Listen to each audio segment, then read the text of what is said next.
I think many of us don't realize how much power we really have over the moment and our circumstances in life at times. I find that many of us try to move mountains without at first moving stones. And I say that not to say that we can't move mountains, but to say that a lot of things in the world take place within the realm of our progressive acknowledgement of our own possibilities. And when I say that, I mean sometimes we have to open ourselves to ourselves in order to see our present capability and see the ways in which we need to alter ourselves or the ways in which we need to figure out more of ourselves in order to capitalize off of what we actually want. And what that means to me is recognizing that you can only do what you can with what you have. And that's all we've ever been able to do. That's all we ever do.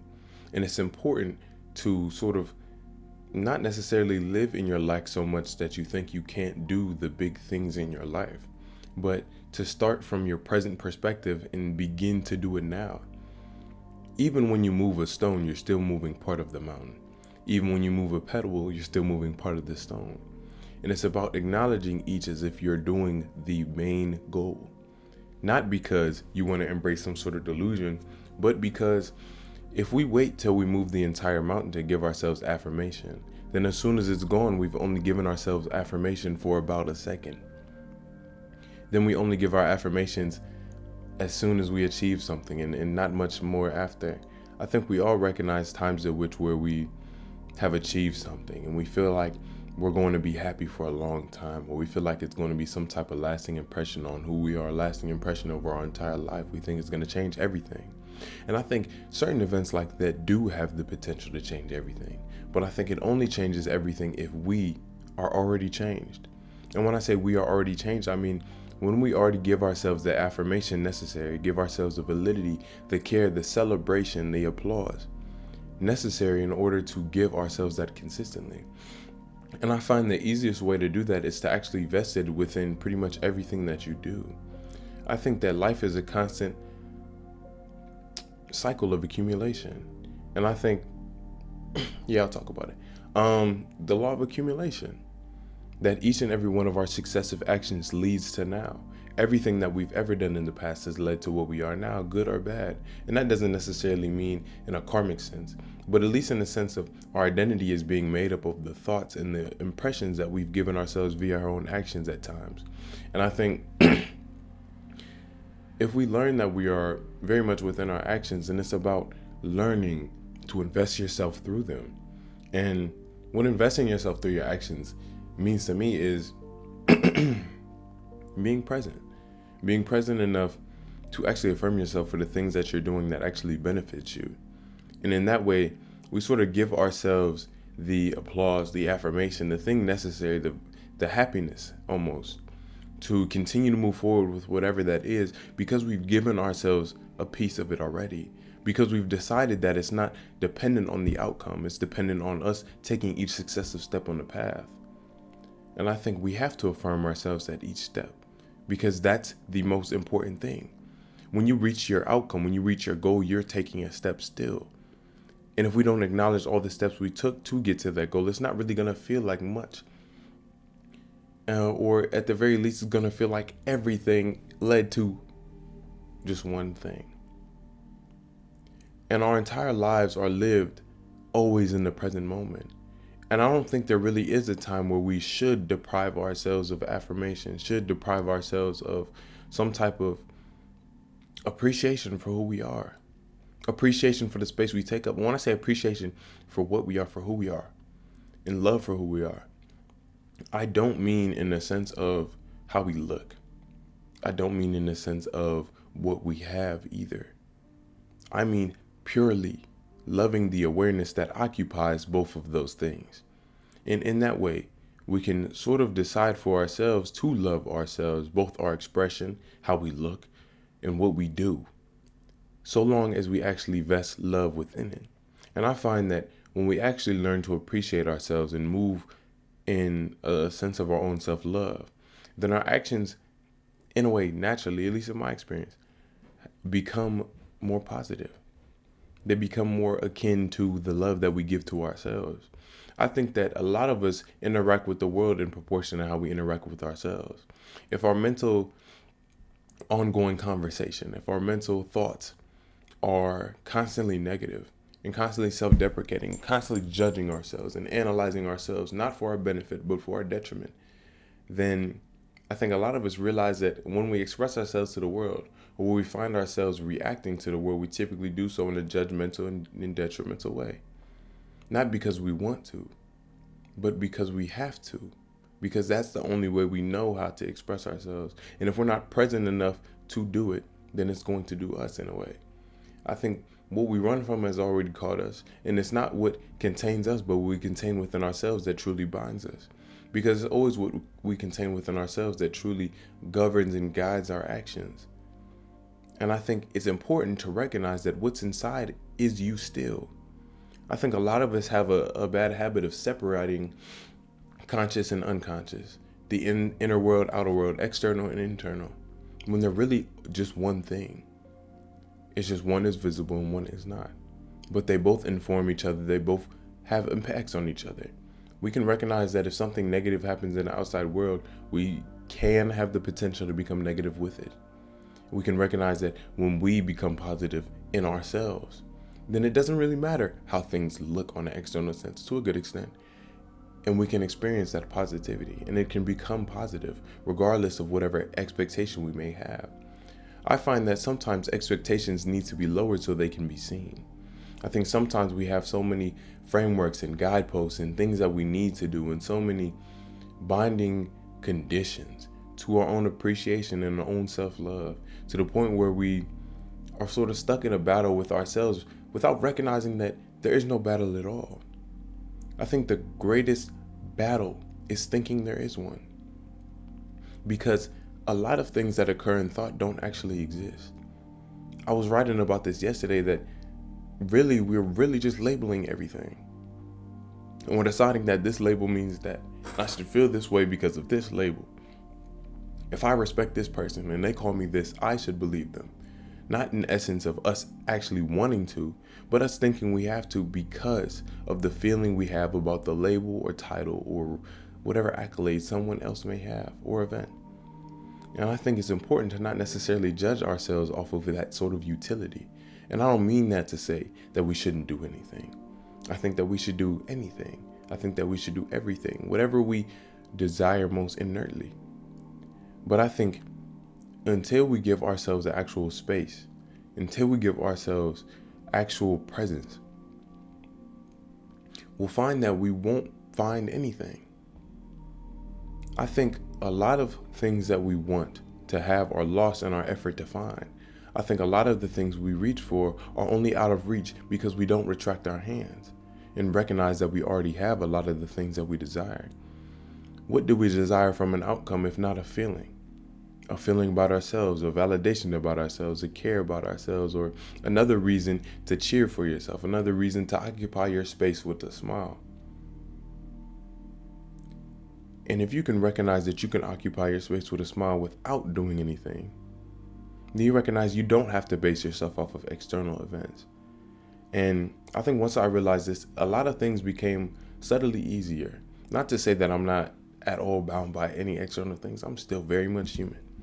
But at the very least, I try to employ presence enough to recognize when I'm taking away from myself just because of some external thing. A lot of things don't necessarily have to drive us in a certain way because there is no external thing driving us a certain way.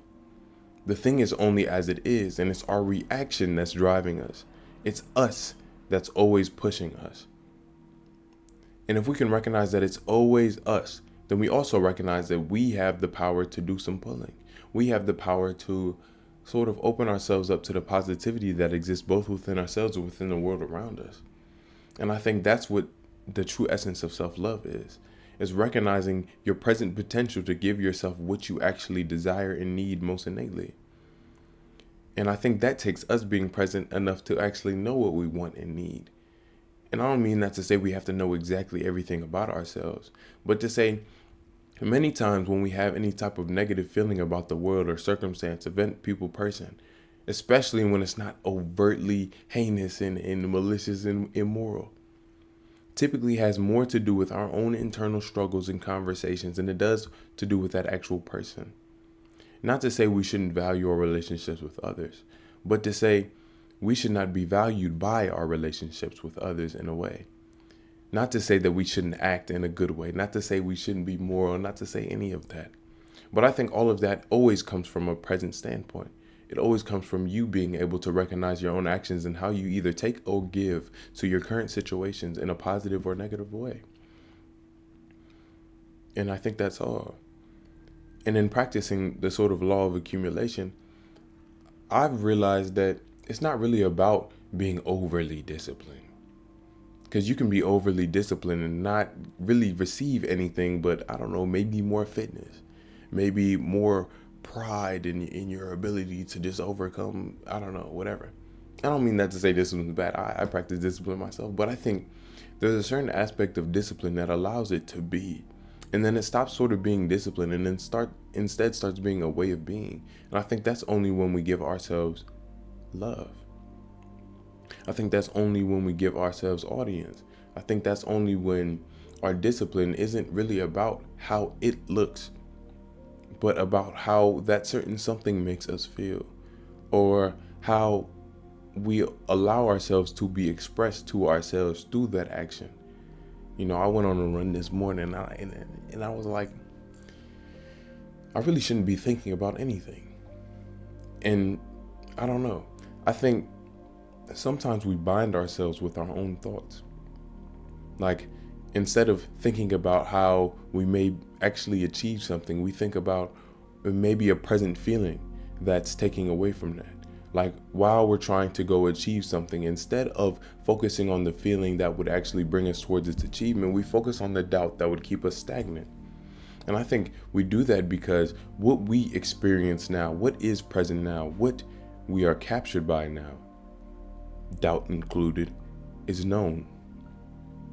And I think since we know certain things, we tend to feel like we can stay here and be comfortable. We stay where we think we know something.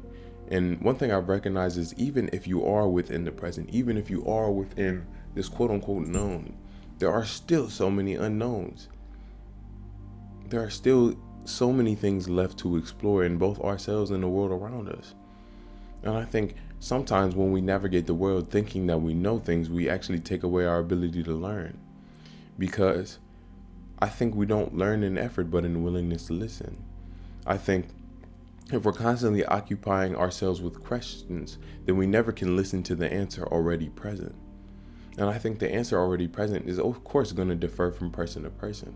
But I think it's really once we give ourselves an actual space to occupy, a world without words, an opportunity to not be so much within our thoughts that we forget to be within the world, that we actually recognize that there is no real objective in overzealous thought.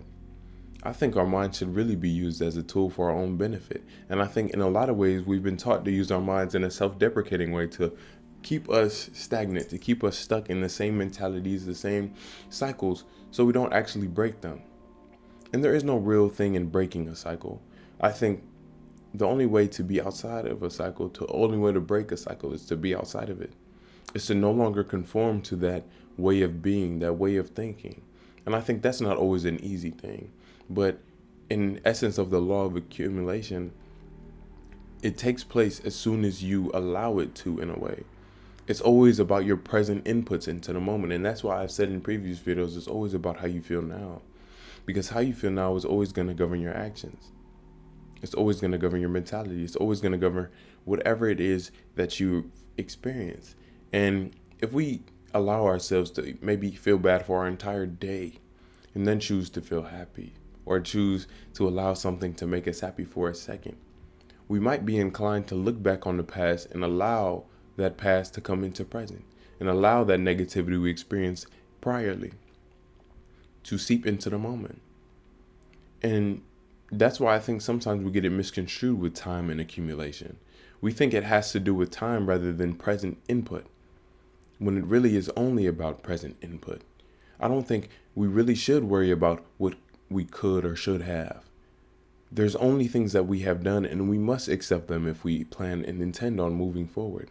I think we can't heal what we don't acknowledge. And if we can recognize that we've been negative our entire day, but we want it to be positive, we don't have anything to gain in perpetuating more negativity in reference to us being more negative and in getting on ourselves for being negative throughout the day. Instead, I think a certain amount of presence should be used in order to input more positivity where you are. And recognize that even if you did lose some of the day, you still have now. And now is something you always have. And in recognizing that now is something you always have, then you always have a present capability to both invest in yourself and invest into your circumstances. And when I say invest into your circumstances, I don't necessarily mean be bound by them. But I think even if we recognize that the internal world is subtly more important than the external one, or subtly needs more focus, at least in the present day, than the external one, we still live in a physical world. And I think it's important to not necessarily pass by that. I think that's something that I've been reconciling with in my head over and over again. I think many philosophers in the past that I've researched and talked about have either indulged in one or the other too much, or indulged in one or the other period, and don't necessarily acknowledge the middle path to a good extent. I think sometimes we focus on our internal world and spirit so much we forget to actually take care of ourselves in a physical sense. Because we think who we are in a physical sense and who we are in an internal sense are different. But I think it's really the same thing. I think our external is just an external expression of what we are inside. And our internal is an internal expression of what's outside. But they're the same thing. And until we recognize that our input to our internal world is what sort of guides and creates the external, then we'll always think we're guided by and created by external circumstances. But really, we're the ones who's always creating the framework, always creating the guidelines, the guideposts, and the events in our lives. Not to say that if something bad happens to you, you caused it. I don't mean that at all. But I think if we even listen to the law of vibration, the law of attraction, law of accumulation, or any of the universal laws, anything having to do with us investing into the moment and getting something out of it, then we can recognize that at the very least, how we feel presently impacts how we experience what's in the present. So even if something does happen that's negative, the importance isn't to necessarily become negative with it, I find, but more so to allow it to be negative. Like recently, whenever I've had any negative thoughts, instead of suppressing it, instead of trying to input something positive instantaneously, I observe it as if I'm looking directly at the thing that I am negative about. And I sit there and I attempt to the best degree to have no thoughts and just observe the feeling. And eventually, part of us recognizes that that feeling is not necessary. That feeling is not something we necessarily need to give into, because it's our mind that perpetuates feeling, not our system. You know, a chemical reaction in the brain, I think all of that stuff, typically, I don't know what statistic, but I think I heard or I read somewhere that it was like 90 seconds. And then anything after that is just our own mental reiteration. And if we can recognize that mental reiteration can cause us to feel a certain way, then why would we not use it for our own benefit in order to feel positive where we are? And I think when we learn to do that and learn to feel positive where we are continually, progressively, then we sort of attune ourselves to a certain way of being that constantly attracts the things that we actually desire most innately. And I think this stuff doesn't necessarily need to be always thought of, but needs to be felt. I feel like in my times of my best success, I've always been without thought to a certain degree. Or I've always been so much within the moment that I didn't really have time to think about doubt or time to think about how things might go wrong. And instead, I lived in the present good. Because there's always good within the present, even if that good is just within you, because you too are a part of the present. All that to say, thank you. I hope you guys enjoyed the video. If you made it this far, thank you. If you didn't, thank you anyway. I appreciate each and every one of you, and I hope you guys are taking care of yourself, doing what you can with what you have, and yeah, absolutely. By the time this comes out, I think the book pre-order will be over, which is terribly unfortunate. However, official drop coming very soon. Um, I think the only difference really is going to be the signed copy and early access. Also, hardcover on the way, ebook on the way.